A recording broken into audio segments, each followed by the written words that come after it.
உங்களுக்கு ஒரு விஷயம் தெரியுமா? நமது இந்தியாவிற்கும் யூதர்களுக்கும் பல சம்பந்தங்கள் இருக்கின்றது. இந்தியாவில் பல யூதர்கள் வாழ்ந்திருக்கின்றனர், சாதித்தும் இருக்கின்றனர்.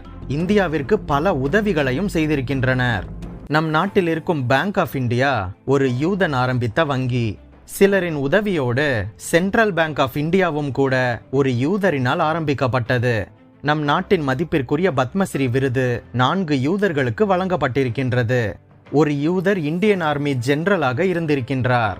இந்தியாவுக்கும் யூதர்களுக்கும் ஏராளமான தொடர்பு இருக்கின்றது. பலரும் அறியாத இந்த உண்மைகளை பற்றி இந்த பதிவில் விரிவாக பார்க்கலாம். இதற்கான ஆதாரங்களை அப்பப்போதும் பதிவின் முடிவிலும் இணைத்துள்ளேன். வீடியோ பிடித்திருந்தால் லைக் செய்யுங்கள். யூதர்கள் இந்தியாவில் பல காலங்களில் வந்து குடியேறினர். அவர்கள் இந்தியாவிற்கு வந்து இந்திய கலாச்சாரங்களின் மத்தியில் குடியிருந்து அவர்கள் வாழ்ந்த இடத்தின் மொழிகளையும் ஏற்றுக்கொண்டு அவர்கள் வாழ்ந்து வந்திருக்கின்றனர். கேரளாவில் கொச்சி பகுதியில் குடியேறியவர்கள் மலையாள மொழியையும், மகாராஷ்டிரா மாநிலத்தில் குடியேறிய யூதர்கள் மராட்டிய மொழியையும், அஸ்ஸாம், மிசோரம் பகுதியில் குடிபுகுந்தவர்கள் அந்தந்த இடத்தின் மொழிகளையும் பேசி வந்திருக்கின்றனர். இந்த மாறுதல் ஏற்படுவதற்கு பல ஆண்டுகள் ஆகியிருக்க வேண்டும். இஸ்ரவேலில் வாழும் பாரம்பரிய யூத ரபிமார்கள் இந்திய நாட்டில் வாழ்ந்த யூதர்களின் பண்பாட்டையும் கலாச்சாரத்தையும் ஆயிரம் ஆண்டுகளுக்கு பின்பாக பார்த்தும் கூட அவர்களின் வாழ்க்கை முறை, மத கோட்பாடுகளை அனுசரிக்கும் முறை போன்றவற்றை கவனித்து பார்த்து இந்தியாவிற்கு வந்த இந்த யூதர்கள் அனைவரும் முன்னொரு காலத்தில் பல ராஜ்யங்களினால் சிதறடிக்கப்பட்டு போனவர்கள்தான் என்று ஏற்றுக்கொண்டிருக்கின்றனர். இப்படி யூதர்களாக ஏற்றுக்கொள்ளப்பட்டவர்களில் அநேகர் கிபி 1948 ஆண்டு புதிதாக பிரகடனப்படுத்தப்பட்ட இஸ்ரவேல் நாட்டிற்கு சென்று குடியேறி இருக்கின்றனர் என்பது குறிப்பிடத்தக்கது. சரி, பல ஆண்டு காலங்கள் முன்பாக இந்தியாவில் குடியேறி வந்த பல வகையான யூதர்களை பற்றி விரிவாக பார்க்கலாம். முதலில் கொச்சின் யூதர்கள். கேரள மாநிலம் கொச்சின் நகரத்தில் மட்டாஞ்சேரி என்கின்ற பகுதியில் வசிக்கும் யூதர்கள் இவர்கள். இந்த தென்னிந்தியாவின் மேற்கு கரை பகுதிக்கு, அதாவது மலபார் பகுதிக்கு இவர்கள் எப்போது வந்து சேர்ந்தார்கள் என்பது திட்டமாக தெரியவில்லை. ஆனால் பல சரித்திர ஆராய்ச்சியாளர்கள் இதை பற்றி ஆராய்ச்சி செய்து கூறியுள்ளதை பார்ப்போம். முதலாவது கூற்று, சாலமோன் ராஜாவின் காலத்திலேயே, அதாவது கிமு 971 முதல் கிமு 931 ஆண்டுகளில் இந்தியாவுக்கும் இஸ்ரவேல் நாட்டிற்கும் வர்த்தகம் நடைபெற்று கொண்டிருந்தது. இந்தியாவில் இருந்து மயில், குரங்கு, வாசனை திரவியங்கள் முதலியவைகள் இஸ்ரேல் நாட்டிற்கு கொண்டு போகப்பட்டன. இதை வேதாகமத்தில் 1 ராஜாக்கள் 10:21 முதல் 23 நாம் பார்க்க முடியும். ஆகவே சாலமோன் ராஜா காலத்தில் யூதர்கள் குடும்பத்துடன் இந்தியாவிற்கு வந்து தங்கி சாலமோன் அரசுக்கு வேண்டிய பண்டங்களை சேமித்து வைத்து யூத வர்த்தகர்கள் மூலமாக இஸ்ரேலுக்கு அனுப்பி கொண்டிருந்தனர். இதற்கு ஆதாரமாக சில தமிழ் வார்த்தைகளே எபிரேய மொழியிலும் இருக்கின்றது. மயிலுக்கு தமிழில் தோகை என்கின்ற பெயர் உண்டு. இதை எபிரேய மொழியில் துகி என்று அழைத்தனர். இப்படி அநேக தமிழ் வார்த்தைகள் எபிரேய மொழிக்கு மருவி போயிருக்கின்றன என்று மொழி ஆராய்ச்சியாளர்கள் கூறுகின்றனர். கேரளா கொச்சி மட்டாஞ்சேரியில் ஒரு ஜூ டவுன் ஒன்று இருக்கின்றது. அங்கு பழமை வாய்ந்த யூத ஆலயம் ஒன்றும் இருக்கின்றது. வரலாற்று ஆசிரியரின் 2வது கூற்றுப்படி கிமு 722 ஆண்டு அசிரிய அரசன் சல்மனாசர் இஸ்ரவேல் நாட்டின் வடக்கு பகுதியில் 10 கோத்திர மக்களை சிறைப்பிடித்துக் கொண்டு சென்று அசிரியாவில் குடியேற்றினான். சில காலத்திற்கு பின்பாக அந்த 10 கோத்திர மக்களை உலகமெங்கும் சிதறடித்தான். அதற்கு பின்பு அந்த 10 கோத்திர மக்கள் என்னவானார்கள் என்பது யாருக்குமே தெரியவில்லை. அவர்கள் காணாமல் போன 10 கோத்திரத்தார் என்று இன்றும் அழைக்கப்படுகின்றனர். இவர்கள் எங்கெங்கெல்லாம் சென்றனர் என்ற தனித்தனி வீடியோக்கள் பிளேலிஸ்ட் லிங்க் டிஸ்கிரிப்ஷனில் உள்ளது. பார்க்காதவர்கள் பின்னர் பார்த்து கொள்ளுங்கள். இந்த 10 கோத்திர மக்களில் ஒரு சாரார் கப்பல்களில் கேரளா மலபார் பகுதியில் வந்து இறங்கி கிரங்கானூரில், ஆங்கிலத்தில் ஷிங்லி, அதாவது தற்கால திரிசூரில் இருக்கும் கொடுங்கலூர் பகுதிக்கு குடியேறினர் என்று சொல்லப்படுகின்றது. 3வது கூற்றின்படி கிமு 586 ஆண்டு பாபிலோன் அரசனாகிய நேபுகாத்நேச்சார் யூதா நாட்டில் இருந்த யூதா மற்றும் பென்யமீன் ஆகிய 2 கோத்திர மக்களை பாபிலோனுக்கு சிறைப்பிடித்துக் கொண்டு சென்றான். 70 ஆண்டுகளுக்கு பின்பாக பெர்சிய அரசனாகிய கோரேசினால் இந்த யூதர்கள் விடுதலை செய்யப்பட்டனர். அவர்களில் பலர் யூதேயாவிற்கு திரும்பி சென்றனர். சிலர் பாபிலோனிலேயே தங்கிவிட்டனர். அப்படி தங்கிய மக்கள் சில கப்பல்கள் மூலமாக கேரளா மலபார் பகுதிக்கு வந்து இறங்கி இங்கு குடியேறி இருக்க வேண்டும் என்று கருதப்படுகின்றது. 4வதாக கிபி 70 ஆண்டு ரோம தளபதி டைட்டஸ் வெஸ்பேசியனால் யூதர்களின் பாரம்பரியமான எருசலேம் தேவாலயம் அழிக்கப்பட்டு லட்சக்கணக்கான யூதர்கள் கொலையும் செய்யப்பட்டு அடிமைகளாக விற்கப்பட்டு அநேகர் நாட்டை விட்டு துரத்தவும் பட்டனர்.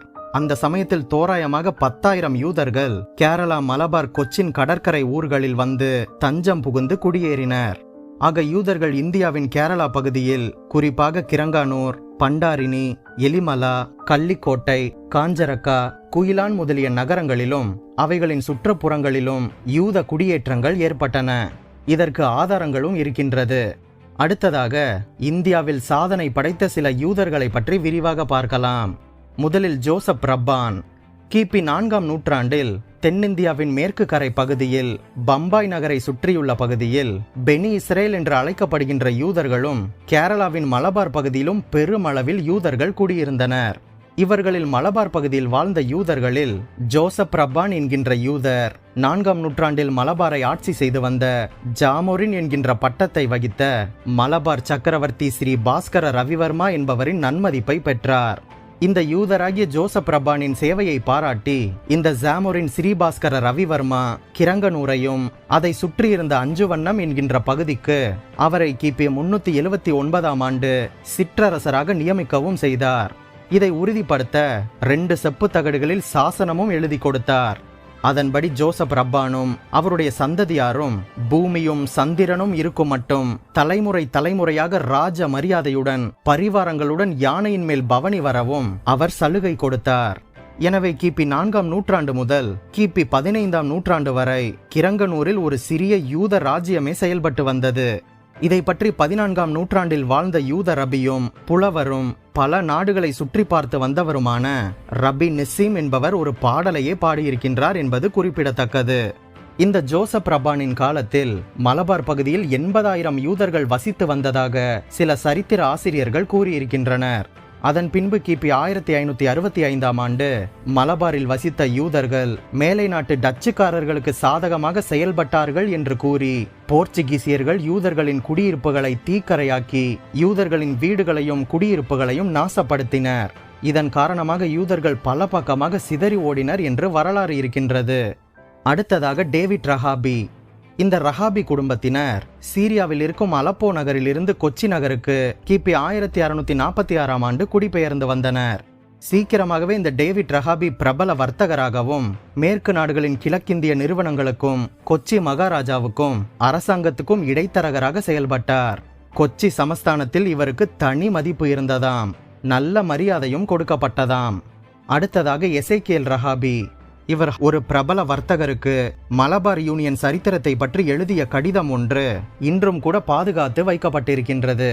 அதே போல 1787ஆம் ஆண்டு அமெரிக்காவின் நியூயார்க் நகரில் இருந்த சாலமோன் சைவன் என்கின்ற யூதருக்கு மலபாரில் இருந்து எழுதிய கடிதமும் பாதுகாத்து வைக்கப்பட்டிருக்கின்றது. இந்த யூதர்கள் இந்தியாவிற்கு வந்தபோது முதலாவதாக மலபார் பகுதியில்தான் வந்து குடியேறினர். குறிப்பாக கொச்சி அரசர்களினால் பாரபட்சம் இல்லாதபடிக்கு யூதர்கள் கௌரவமாகவே நடத்தப்பட்டனர். ஆனால் போர்ச்சுகீசியரால் மட்டும் கிபி 1585ஆம் ஆண்டு முதல் கொஞ்சம் பாடுகளை அனுபவித்து வந்தனர். ஆனால் கிபி 1795ஆம் ஆண்டு ஆங்கிலேயர் இந்த பகுதியை ஆட்சி செய்ய துவங்கியது முதல் யூதர்கள் சமாதானமாகவே வாழ்ந்து வந்தனர்.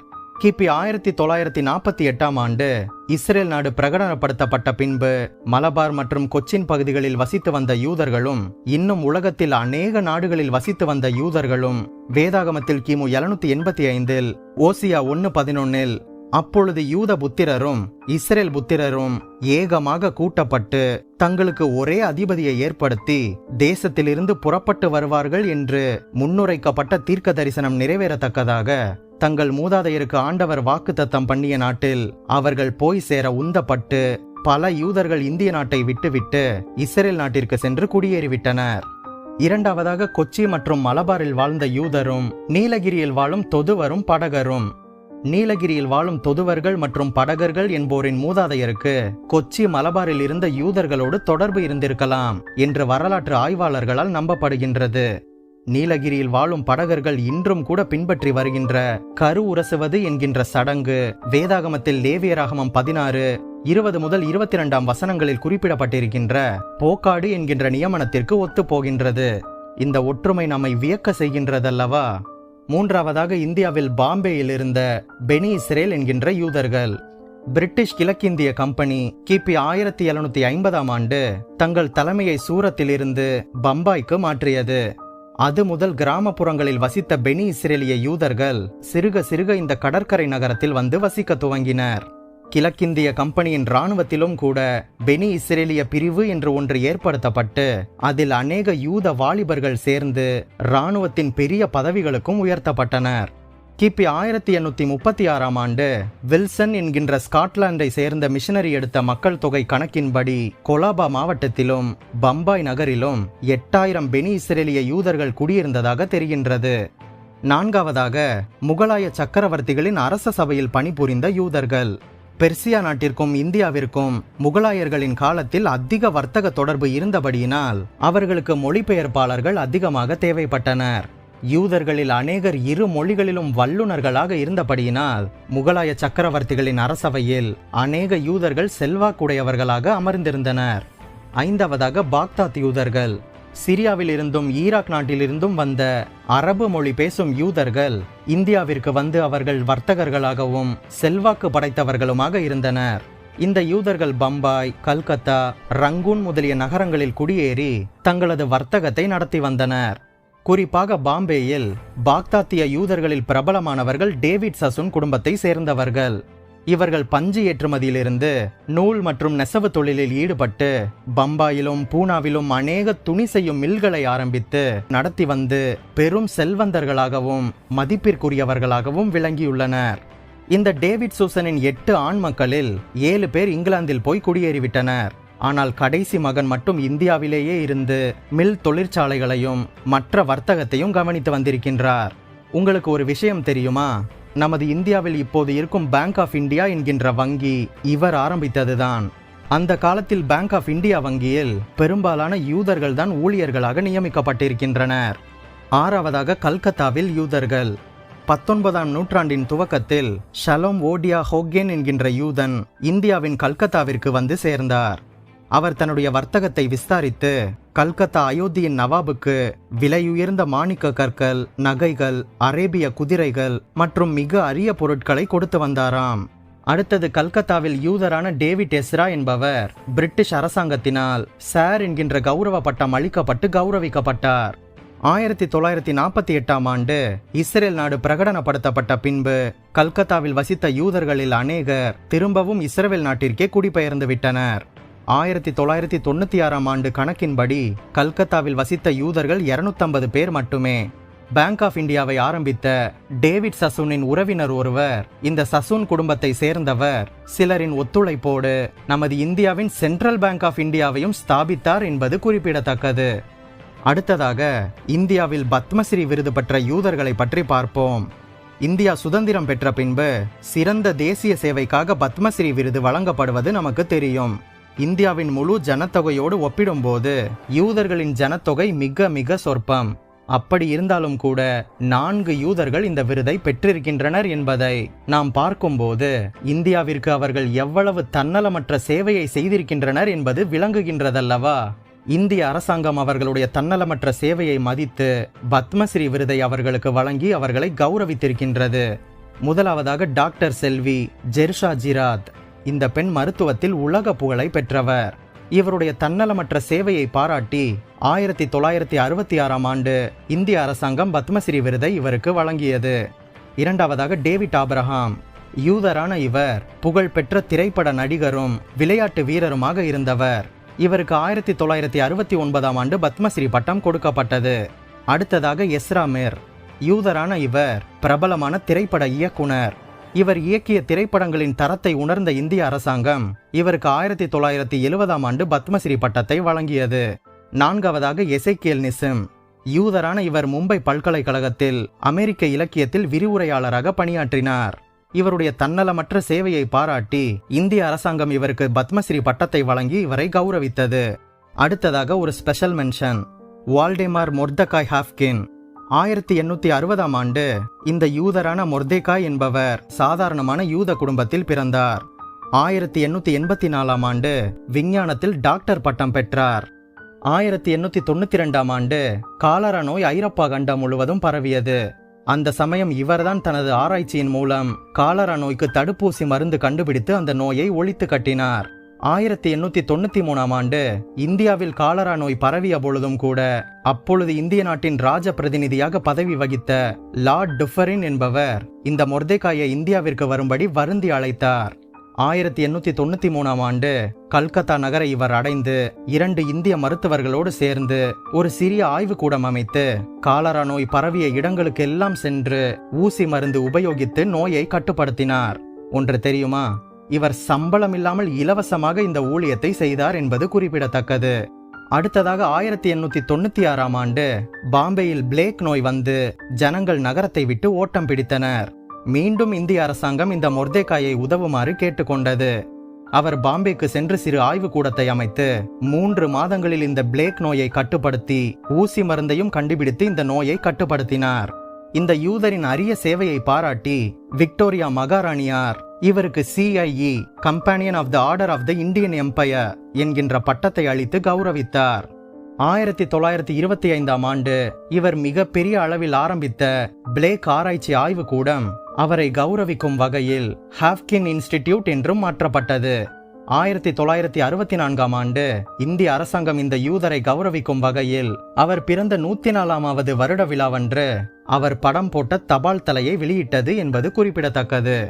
அதுபோக இந்தியாவின் 3வது பெரிய நகரமாகிய பாம்பேயில் 3 யூதர்கள் பல காலங்களில் பாம்பேயின் முதல்வராகவும் பதவி வகித்திருக்கின்றனர். Sir Sassoon David, mayor Nissim மற்றும் டாக்டர் மோசஸ்.